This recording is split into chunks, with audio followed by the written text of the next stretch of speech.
दोस्तों, मेरा नाम रोहिणी है और मैं मध्य प्रदेश की एक निवासी हूँ। मेरी उम्र 25 वर्ष है और मैं एक सुंदर, आकर्षक और आत्मविश्वासी लड़की हूँ। मेरे शरीर के माप 28, 30, 32 है, यानी मेरी कमर, हिप्स और छाती के माप 28 इंच, 30 इंच और 32 इंच है। मैं खुद को शारीरिक रूप से स्वस्थ और फिट रखने के लिए नियमित रूप से व्यायाम करती हूँ और अपने शरीर की देखभाल पर ध्यान देती हूँ। यह कहानी मेरे जीवन के उस वक्त की है जब मैं अपनी इंजीनियरिंग की पढ़ाई के पहले वर्ष में थी। मेरे जीवन में उस समय एक युवक आया जिससे मैं अत्यंत प्रेम करने लगी थी। उसकी शानदार व्यक्तित्व और उसके साथ बिताए गए समय ने मेरे दिल को आकर्षित कर लिया था। हर दिन मैं उससे मिलने के लिए उत्सुक होती थी। धीरे धीरे हमारी दोस्ती प्यार में बदल गई। जब मैं अपने कॉलेज के लिए रवाना हो रही थी, मैं जैसे ही बस स्टॉप पर पहुंची, मैंने देखा कि मेरी बस अभी तक नहीं आई है। मैं थोड़ा बेचैन हो गई क्योंकि मेरा कॉलेज का समय बटोरने के लिए कम था। मैं अपनी बस की प्रतीक्षा करने के लिए बस स्टॉप पर खड़ी हो गई। वहां खड़े होकर मैं अपने आगामी पठन के बारे में सोच रही थी, तब अचानक मेरे प्रेमी अपनी बाइक पर पहुंचा। वह उस समय बहुत खुश और उत्साहित दिख रहा था। जब वह मुझे देखा, उसने मेरे पास आकर कहा, तू बस की जगह मेरी बाइक पर साथ चलेगी। मैं बहुत हर्षित हो गई और उसकी प्रस्ताव को स्वीकार करते हुए उसकी बाइक पर बैठकर कॉलेज की ओर निकल पड़ी। मेरे बॉयफ्रेंड ने मुझे एक अनोखे अनुभव के लिए तैयार किया जब उसने बाइक को एक लंबे रास्ते से ले जाने का कहा। मैं उसके साथ मस्ती से चिपकी हुई बैठी थी, हर एक पल को पूरी तरह से उठा रही थी। यह अद्वितीय अनुभव मुझे जोश और उत्साह से भर गया था। मैंने उसे आंखों में देखते हुए कह दिया, जानी, जब तू मेरे साथ होता है तो मुझे कोई डर नहीं होता। तू मुझे कहीं भी ले चल सकता है, मैं तेरे साथ राजी हूँ। यह वादा था कि मैं उसके साथ हर संभव मुश्किलों का सामना करने के लिए तैयार हूँ, चाहे वह कितनी भी आकर्षक या अजनबी जगह हो। उसने मुझे मुस्कान देकर बोला, सोच ले मेरी जान, मैं तुझे जंगल के रास्ते से ले जाने वाला हूँ। उसके बातों ने मेरे दिल को उत्साहित कर दिया। मैं उसकी छाती से चिपकते हुए उत्साह से कहा, हाँ, ले चल, मुझे कोई चिंता नहीं है। हमारी अपनी अद्वितीय कहानी अब शुरू होने जा रही थी। इस समय तक हमने कभी कुछ नहीं किया था, लेकिन हम दोनों अपने पहले रोमांस के लिए उतावले हो रहे थे। हमारे बीच की आंधी भी बढ़ रही थी और इस रास्ते की प्रतीक्षा मेरे आंतरिक आवेगों को भर रही थी। हम दोनों ने दृढ़ता से एक दूसरे के हाथ पकड़ लिए और अद्वितीय सफर की शुरुआत की। वातावरण अत्यधिक रोमांचकारी था। जंगल के सुरम्य पथ पर नई प्रेम की उमंग फैल रही थी। हमारी छाव और चमकीली साथी हवा हमारे चेहरों को स्पर्श कर रही थी और हमारी प्रेम भरी नजरों में एक दूसरे की आभा दिखाई दे रही थी। हर झुकती हुई शाखा, हर गाती हुई पक्षी और हर बहती हुई नदी हमारे प्रेम के गीत गा रही थी। अनन्य रोमांस की इच्छा और प्यार की उर्वशी ने हमें एक दूसरे के निकटता में खो दिया। उस रास्ते पर हमने अपनी प्रेम की खुदाई शुरू की, जहां हम आपसी संवाद, हास्य और आंतरिक संबंध से गहराई तक पहुँचे। हम एक दूसरे के संग नई दुनिया का अनुभव कर रहे थे और हमारा अपार प्यार हमें अज्ञात सौंदर्य की ओर ले जा रहा था। प्रकृति हमारे चारों ओर गहरी नींद बिठा रही थी। हम अपनी आत्मा को आवाज दे रहे थे, अपने प्यार की आंतरिक गहराई को जानते हुए। रास्ते की खुशबू, ध्वनि और स्पर्श से हमारी भावनाओं की भाषा बदल रही थी। हम वास्तविकता और अनुभवों के माध्यम से एक दूसरे के संपर्क में थे और इससे हमारा प्रेम और विश्वास और भी बलवान हो रहा था। थोड़ा आगे जाकर उसने बाइक को साइड में रोका और मुझे चुंबन करना शुरू कर दिया। उसके होठों का स्पर्श ने मेरे अंतरंग आग को जला दिया।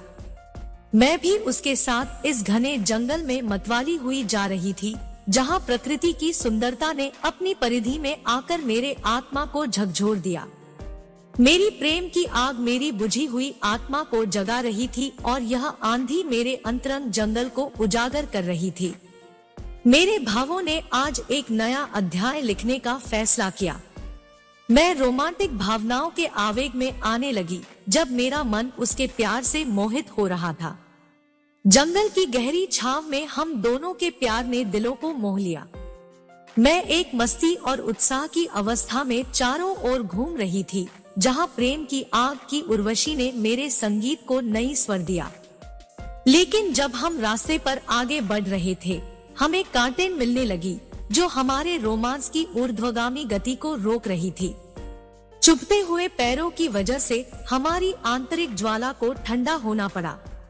मेरा मन अस्थिर हो रहा था और मैं अपनी उत्सुकता के कारण संतुष्ट नहीं थी। उसके बाद हम दोनों कुछ समय तक अपनी सांसों को नियंत्रित करते रहे, ध्यान लगाते रहे। फिर हम वहां से निकल पड़े। रास्ते में उसने कहा, यार मेरा मन शांत नहीं हुआ। उसके बात सुनकर मुझे भी अधीरता महसूस होने लगी। मैंने फिर भी उससे पूछा, क्यों मजा नहीं आया क्या? उसने कहा, पानी भर तो निकला है। मैंने कहा, तो फिर क्या चाहते हो? उसने जवाब दिया, चलो एक दोस्त के फ्लैट में चलते हैं। मैंने पूछा, क्या कोई समस्या हो सकती है? उसने कहा, मैं पहले उससे बात कर लेता हूँ। मैंने कहा, उसे फ्लैट से जाने की कह देना, तभी ठीक रहेगा। उसने सहमति दी, ठीक है। उसने अपने फोन पर अपने दोस्त से बात की और उसका दोस्त ने उसे राहत दिलाई और बताया कि वह थोड़ी देर में जाने वाला है।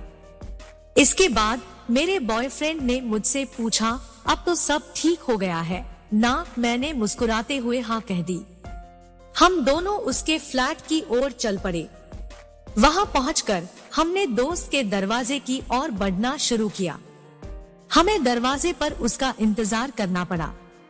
थोड़ी देर के बाद दरवाजा खुला और हमारा दोस्त खुशी से हमें स्वागत करते हुए बोला, तुम आ गए। मैं तो अभी अभी जाने वाला था। हमने एक दूसरे को हंसते हुए देखा और हम तब एक दूसरे के साथ उसके फ्लैट में चले गए। जब हम उसके फ्लैट में पहुंचे, उसके दोस्त ने हमें पानी और अन्य सुविधाएं प्रदान की और बोला, यार मुझे जाना है, तू यह चाबी ले और दरवाजे को बंद करके बाहर एक जगह पर छुपा देना। मेरे बॉयफ्रेंड ने उसके कहने पर हाँ कह दी और उसका दोस्त फ्लैट से बाहर चला गया। हम दोनों ने उसका आदेश पालन करते हुए चाबी ली और दरवाजे को बंद कर दिया।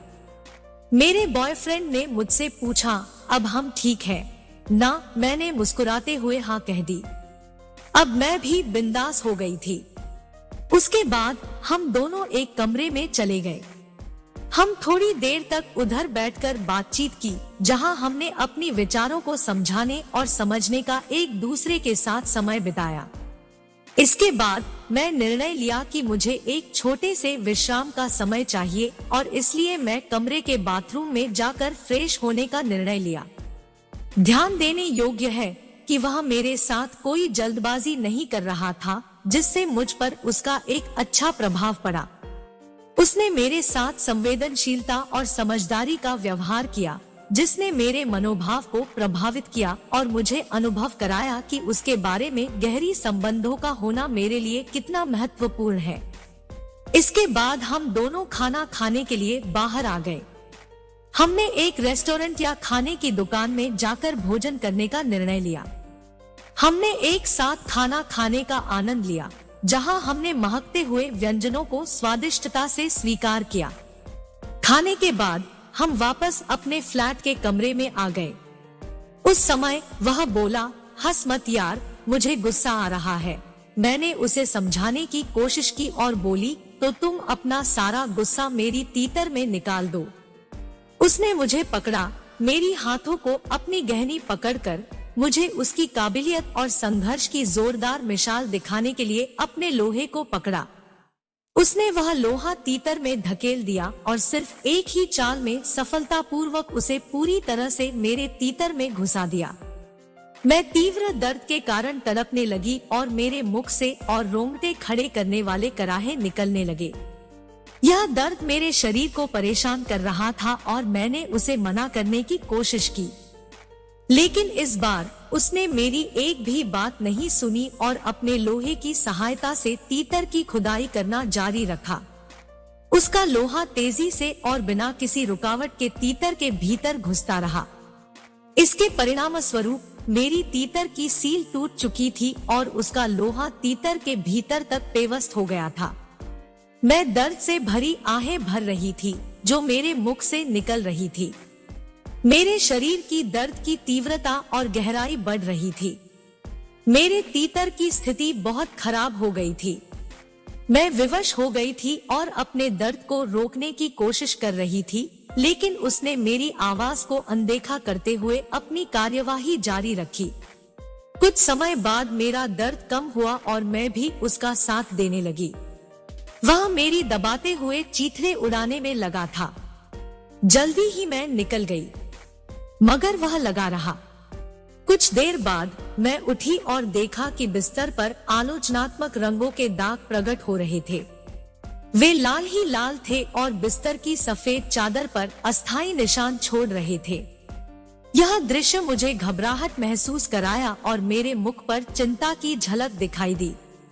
हालांकि वह इस परिस्थिति पर हंसने लगा और मेरी चिंता को हंसी में बदल दिया। उसने मुझे समझाया कि मेरी सील टूट गई है और अब मैं मजे लेने के लिए खुल चुकी हूँ। वह यह समझाने का प्रयास कर रहा था कि यह एक नैसर्गिक प्रक्रिया है और इससे मेरी आजादी बढ़ जाती है। इस बात का उसका मतलब था कि मैं अब अपने आप को अधिक स्वतंत्र महसूस कर सकती हूँ और मजे ले सकती हूँ। वह उदासी और घबराहट के स्थान पर मेरे मन में आनंद और स्वतंत्रता का भाव पैदा करने का प्रयास कर रहा था। उसके बातों से मैंने धीरे धीरे अपनी चिंता को छोड़ दिया और उसके प्रस्ताव की ओर ध्यान केंद्रित किया। मुझे भी मजा आने लगा। मैंने सोचा कि अब खेल खत्म हो गया है। मैं आज पूरी तरह से तृप्त हो गई थी। तो दोस्तों, यह थी मेरी स्टोरी। आपको कैसी लगी मुझे जरूर बताइएगा। आप अपनी राय मुझे कमेंट बॉक्स में कमेंट कीजिए। इस कहानी में हम बुरे या गलत संदेश या राह नहीं दिखा रहे हैं। हमारी कहानी आपको नकारात्मक या अनुचित विचारों की ओर नहीं ले जाएगी। हमारा उद्देश्य सिर्फ मनोहारी मनोरंजन करना है जो आपको आनंददायक कल्पनाओं में ले जाती है। हम आपके समर्थन के लिए आभारी हैं और आशा करते हैं कि आपको हमारी कहानी पसंद आएगी और आप इसे अपने दोस्तों और परिवार के साथ साझा करेंगे। हमेशा आपके समय और ध्यान के लिए आपका धन्यवाद।